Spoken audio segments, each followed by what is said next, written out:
Hello everybody, welcome back to another pub encounter video. Rachel here. Pardon me, continuing with Mamoru's route with Chapter 5, In Your Arms. Just what on earth could be wrong? As I sat in the bar drinking wine, the thought slipped from my lips. Ever since that night in the park, I hadn't seen him. Every phone call went straight to an answer machine and he didn't answer my texts. Something must have happened to him. I'm now being reminded my punishment for all the lives I've ruined isn't over yet. I recalled the way Mamoru had spoken of punishment. You were right, Miss Lynn. I was suddenly yanked back to reality by Soichiro's question. Huh? You've been sighing constantly since you've been here. Oh, I was just realizing my wine was all gone. It doesn't seem like that's all there is on your mind. No, really, that's it. I guess it's true what they say, that you become like the people you hang out with. Yorohisa had apparently been drinking alone in the corner and came over drink in hand. What you just said just now, you sounded exactly like Mamoru. You think we're alike? If he's the only one you think about, it's natural you would start talking like him. Kind of like an infection, I guess. You don't sound too pleased about it. It just seems like I'm the only one being infected. Can't know for sure. Mamoru might be thinking of you and downing wine right now, too. If he was, he could at least come see me. He doesn't answer my messages all the while I'm just sitting here worrying. My feelings spilled out as I talked to Yorohisa. That's just because men are vain creatures. We don't like to show weakness. Weakness? But him hiding it makes it so much harder on me. At my words, Yorohisa smiled a deep smile and tilted his glass. Something happened, didn't it? I wonder just what I am to him. Yeah? He told me he loved me. If we both feel the same, why am I the only one suffering? Helped along by alcohol, I slowly poured out my worries. Yorohisa silently listened to me talk. Only you. Why do you think so? Because he just keeps everything to himself and doesn't tell me anything. And now that I can't even get a hold of him, I'm worried he doesn't even need me anymore. It's not good to assume the worst like that. I'm sure he's got his reasons for not answering. And I know you know that too. I guess. He has a strong sense of loyalty. He doesn't let go of something he loves so easily. Yorohisa spoke slowly, as if gently admonishing a kid. My feelings of anxiety were slightly soothed by the peaceful tone. So I should just wait and trust everything's okay? If you don't think he deserves your trust, you don't have to. Do you?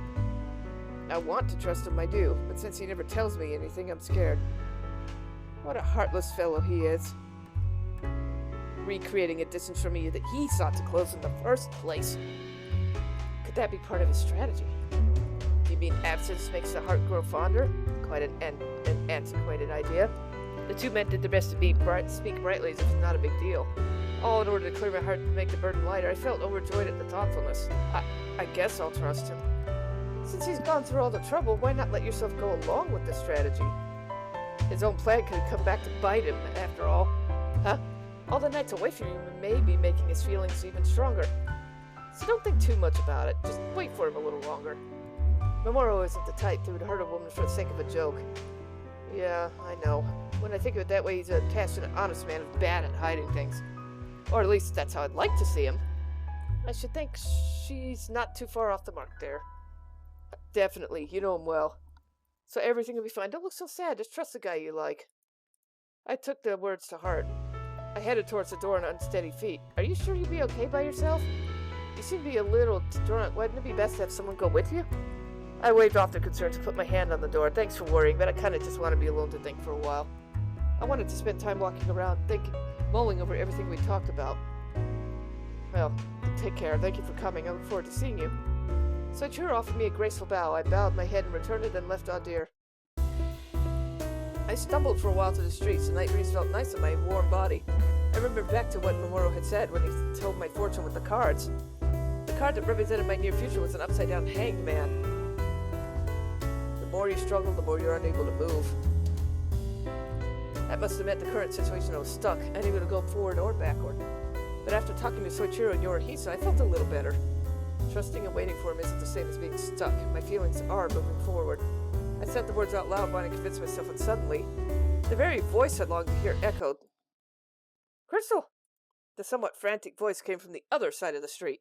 When I looked over, I saw Mamoru running toward me. Mamoru? In my joy at seeing him, I climbed over the guardrail to the street without thinking, and look out! A bright light flashed in my eyes. A car was heading for me at full speed. Huh? Oh, shit! I was paralyzed with fear, and time seemed to pass in slow motion. From the corner of my vision, I saw Mamoru jump the guardrail. The car was running straight at me. I shut my eyes in the brightness of the headlights. I was going to get hit? Something hit me. Something hit me. My body was violently tackled to the ground. Ow! A sharp pain ran down my thighs, but the impact wasn't as hard as I thought, and I was surrounded by a sweet scent. Huh? What happened? When I opened my eyes and looked up, Mamoru's scowling face came into view. Are you okay? My body was held in his arms. I looked dazedly down at the arms around me. The black car was flying away from us at high speed, so that's what happened. I had run into the street, and then he helped me. If the car had hit me that fast, I would have been helpless. My heart, having stopped with fear, suddenly pounded. Can you hear me? I nodded yes through my confusion. He looked at me, fully conscious, breathed a sigh of relief. Were you injured? Did it hurt anywhere? No. I'm fine. I'm sorry for running out in the street like that. As I tried to get the words out, he let out a tortured breath. I'm sorry, Crystal. What are you apologizing for?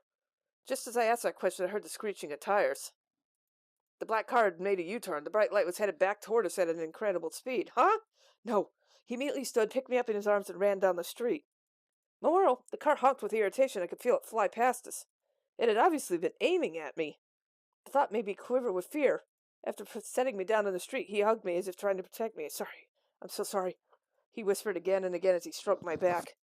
When I looked up, I saw his face reflected in the moonlight, glaring into the darkness. After that, whether from fear or drunkenness, I passed out in his arms. When I next regained consciousness, I was in my own bed in my room. My right hand was warm. When I opened my eyes to look, I saw him squeezing my hand. He was hiding his face, not moving. I slowly reached out to touch his hair. Even after what happened, more than scared, I was glad to see him.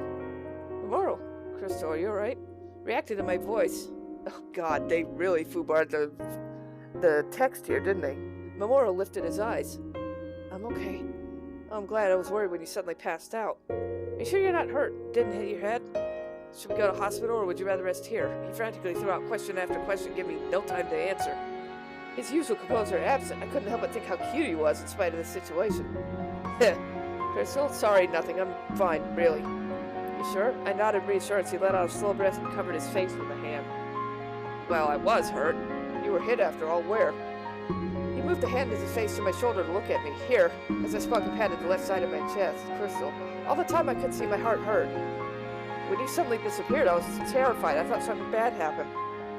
Did I really hurt you that much? Sorry, I just want to say that. I'm not a kid. But I did miss you. I missed it. I could barely take it. With a strength that said he was struggling as he listened to my words, he tightly gripped my hand in his. He was acting different than usual. After a short silence, he looked at me with a serious look. Because of my stupidity, I put you in a lot of danger. Huh? What do you mean? My words were interrupted by a kiss, the gentle sensation seeping inside, throwing my heart and body into disarray. His fervent tongue gently explored the inside of my mouth. Crystal? He spoke my name between kisses, beckoning me closer. Mamoru? His hands enveloped my face as it increased in intensity. From up close, I could hear his ragged breathing as he lovingly touched me. I'm sorry. I'm sorry. So sorry.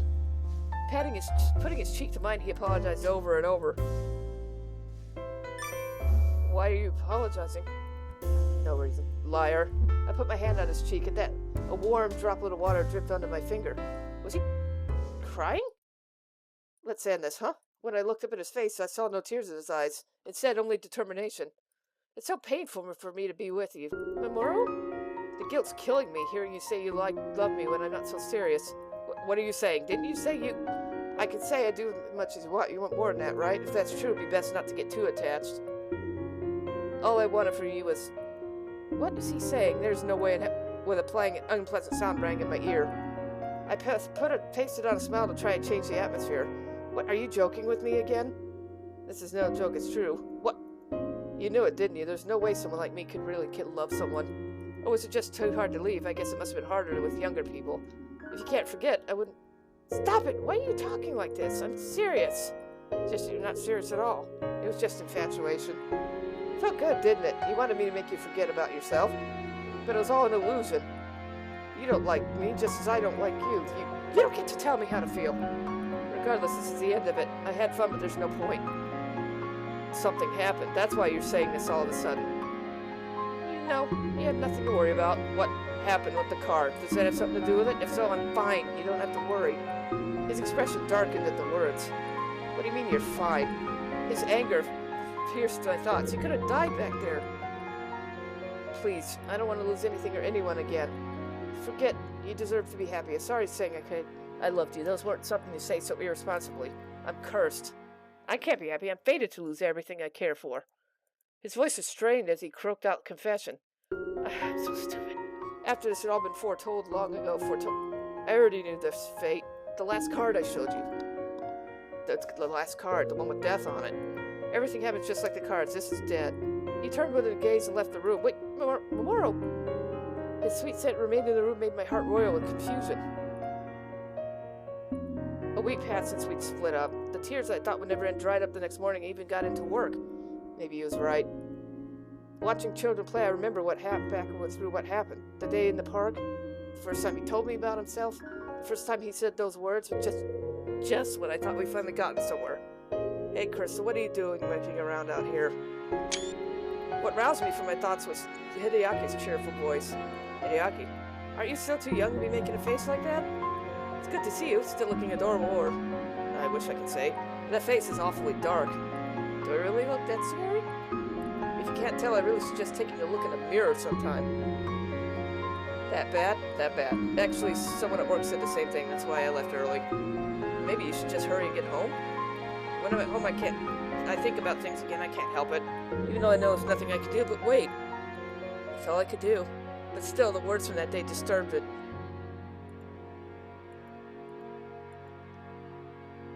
Is this about Mamoru? Did you guys have a fight? He told me he had to end things. End things? He said he was just playing with me, so it's time to end it. Crystal, I know he's hiding something. I know he wasn't how he really felt.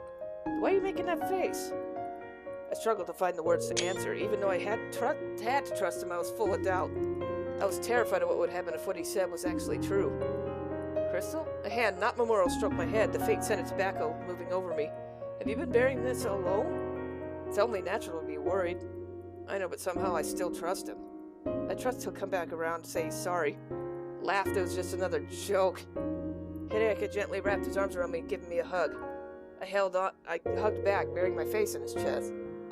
Hideaki tenderly stroked my hair. Crystal, how about you leave this to me? Let me help, at least what little bit I can. You? Yeah, me, unless that worries you. No, it's not that, but why? You know, I honestly just love seeing you with a smile on your face. And I won't let anyone take that away. How about that for a reason to help? Well, I mean, I'm worried about you too. Mamoru. So let me take over here and get you home. Look, the sun's about to set. You should get back before it gets dark.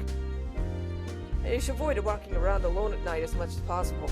Why? Because it's still dangerous. Still? What do you mean still? What danger? You don't want another near miss like the other day, do you? That's why. Hideaki, do you know something I don't? I'm police, remember? I hear about everything that's dangerous to civilians. Oh, do you know something about Mamoru too then? I saw something. Tall guy with a scary face shouting at him. Hideaki furrowed his brow. A scary guy?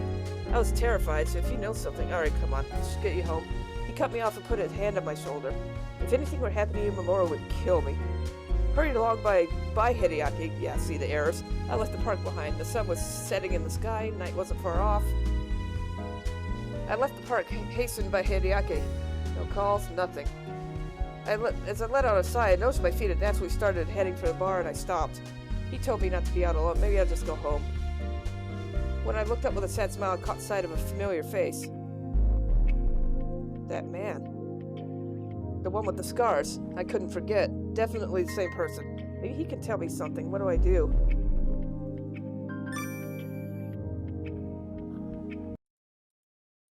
Huh? All of a sudden, my arm was grabbed from behind. I turned around to see another familiar face. Oh, you're the guy who passed by me before. The older man I'd run past as I hurried towards Mamoru. You've got a good memory. My name's Shigehiro Tetsuya. As I took the politely offered card, I remembered what Mamoru had said.